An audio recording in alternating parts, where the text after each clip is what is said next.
목사님도 말 못하는 장로님들의 실수 5가지. 장로님, 다 좋으신데요. 이건 좀 조심하셔야 합니다. 목사님, 요즘 교회가 왜 이렇게 시끄럽죠? 예전엔 참 은혜로웠는데 요즘은 뭔가 분위기가 달라요. 이런 말을 교회 안에서 한 번쯤 들어보셨을 겁니다. 그런데요, 흥미로운 건 이겁니다. 그 분위기는 말 한마디, 표정 하나, 결정 하나에서 시작됩니다. 그 중심에 누가 있느냐? 바로 장로님들입니다. 장로는 교회의 기둥입니다. 기둥이 흔들리면 지붕이 무너지고, 기둥이 바로 서면 아무리 바람이 불어도 교회는 든든히 서 있습니다. 오늘은 목사님들이 차마 말하지 못하지만 속으로는 수없이 되뇌는 이야기. 장로님, 제발 이것만은 조심해 주세요. 그 5가지를 진심 담아 나누려 합니다. 이건 비판이 아닙니다. 교회를 더 건강하게 세우는 지혜 이야기입니다. 첫 번째, 회의가 전쟁터가 되는 이유. 의견은 내되 감정은 빼라. 장로님, 의견 내주셔서 감사합니다. 목사님이 이렇게 말하지만 속으로는 이렇게 느낄 때가 있습니다. 이건 의견이 아니라 공격인데요. 회의가 활발하다는 건 좋은 일입니다. 그러나 의견이 감정으로 바뀌는 순간 회의는 전쟁터가 됩니다.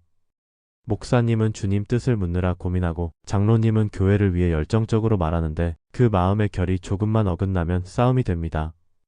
교회 회의는 이기기 위한 자리가 아닙니다. 기도로 마음을 다듬고 주님 뜻을 찾는 자리입니다. 그래서 지혜로운 장로님은 항상 이렇게 말씀하십니다. 이건 제 생각입니다만 기도하면서 결정합시다. 이 한마디가 교회의 분위기를 바꿉니다. 누군가 감정이 올라와도 이 말이 균형을 잡아줍니다. 회의를 오래 해본 분일수록 알 겁니다. 결국 교회를 살리는 건 논리가 아니라 온도입니다. 조금 덜 맞는 결정이라도 사랑으로 이뤄진 결정은 하나님이 복 주십니다. 그러나 아무리 옳은 결정이라도 분노 속에서 내려진 건 반드시 상처를 남깁니다. 그래서 교회의 지혜는 언제나 의견보다 분위기를 먼저 다스리는 데 있습니다. 그게 바로 장로의 품격입니다. 두 번째, 권위보다 관계가 먼저입니다.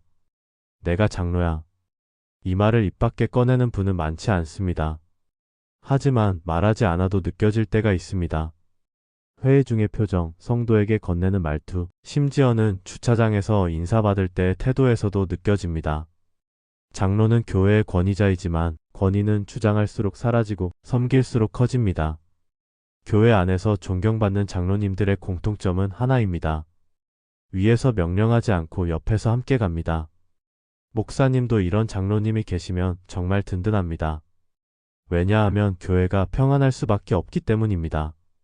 반대로 내가 시키면 해야지 하는 태도가 자리 잡는 순간 교회는 미묘한 냉기가 돕니다. 성도들은 무섭다는 말을 하고 젊은 세대는 우리 얘길 들어주지 않는다고 말합니다. 권위의 힘은 명령에 있지 않습니다. 관계 속에서 신뢰가 쌓일 때 생깁니다. 그래서 예수님도 제자들의 발을 씻기셨죠. 그건 리더십의 자리가 아니라 사랑의 자리입니다. 진짜 리더는 나를 따르라가 아니라 함께 가자라고 말합니다. 세 번째, 젊은이들을 가르치려 들지 말라. 요즘 애들은 말이야. 이 말이 나오는 순간 대화는 끝입니다. 젊은 세대는 가르침보다 존중을 통해 배웁니다. 요즘 청년들이 교회를 떠나는 이유를 물으면 놀랍게도 가르침이 싫어서가 아닙니다. 존중받지 못해서입니다. 어떤 장로님은 이런 지혜로운 말을 하시더군요. 내가 애들한테 조언하려고 하지 말고 그들이 내게 말하게 하자. 이 한 문장 속에 다 있습니다. 가르치는 것보다 듣는 게 더 큰 권위입니다. 청년에게 요즘 어떤 점이 힘드냐? 이렇게 물어보는 장로님이 계십니다. 그 청년은 평생 그 장로님을 잊지 못합니다. 왜냐하면 존중받았다는 기억이 은혜로 남기 때문입니다. 세대 차이는 자연스러운 겁니다. 하지만 세대 간의 마음의 벽은 노력으로 허물 수 있습니다. 그 시작은 가르침을 멈추고 경청으로 시작하는 것. 그게 바로 세대를 이어주는 다리입니다.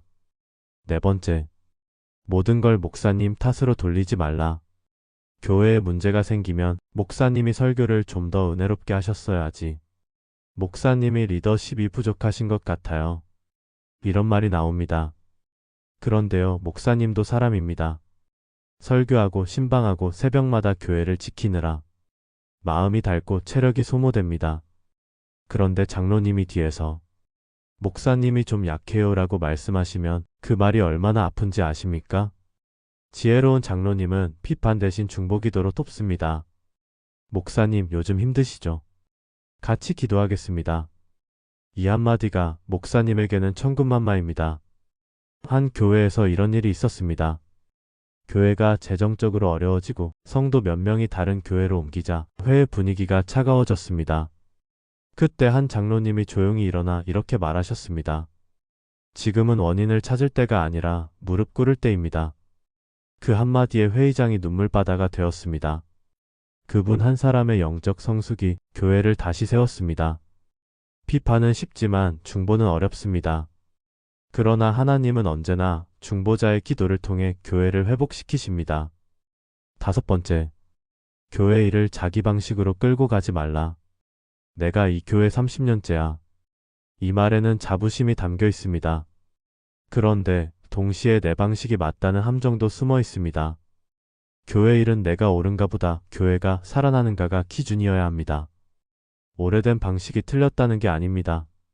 문제는 하나님이 지금 어떻게 일하고 계신가를 보지 못할 때 생깁니다. 하나님은 늘 새로운 일을 하십니다. 이스라엘 백성이 광야를 지날 때도 하나님은 매일 다른 방식으로 만나를 내리셨습니다. 어제 방식으로는 오늘을 살 수 없었습니다. 지혜로운 장로님은 이렇게 말씀하십니다. 내가 하던 방식이 아니라도 하나님이 기뻐하시면 그걸로 충분합니다. 이게 바로 믿음의 유연함입니다. 내가 세운 틀을 깨는 순간 하나님이 일하실 자리를 열어드리는 겁니다. 교회가 평안해지는 건 새로운 프로그램 때문이 아닙니다. 한 분의 장로님이 내 뜻보다 하나님의 뜻을 선택할 때 시작됩니다. 마무리. 장로님의 한마디가 교회를 살립니다. 장로님, 교회를 세우는 건 직분이 아닙니다. 태도입니다. 직분은 주어질 수 있지만 태도는 만들어져야 합니다. 목사님이 말하지 못하는 이유는 여러분을 존경하기 때문입니다. 진심으로 감사하고 또 기대하기 때문입니다. 그래서 오늘의 5가지 이야기는 누구를 지적하려는 말이 아닙니다. 교회를 사랑하는 마음으로 드리는 작은 부탁입니다. 의견은 내되 감정은 빼시고, 권위보다 관계를 세우시고, 젊은 세대는 가르치지 말고 들어주시고, 목사님은 비판 대신 기도로 세워주시고, 내 방식이 아닌 하나님의 방향을 따르십시오. 이 5가지를 붙들면 교회는 절대 흔들리지 않습니다. 하나님이 장로님을 세우신 이유, 그건 단순히 교회를 관리하라는 게 아닙니다. 교회를 사랑으로 지키라는 부르심입니다. 오늘도 그 자리를 지키시는 모든 장로님께 하나님이 은혜와 지혜를 더하시길 바랍니다. 구독 버튼을 누르는 건 하나님 말씀을 더 자주 만나는 작은 습관입니다. 함께 매일 은혜의 시간을 만들어가요.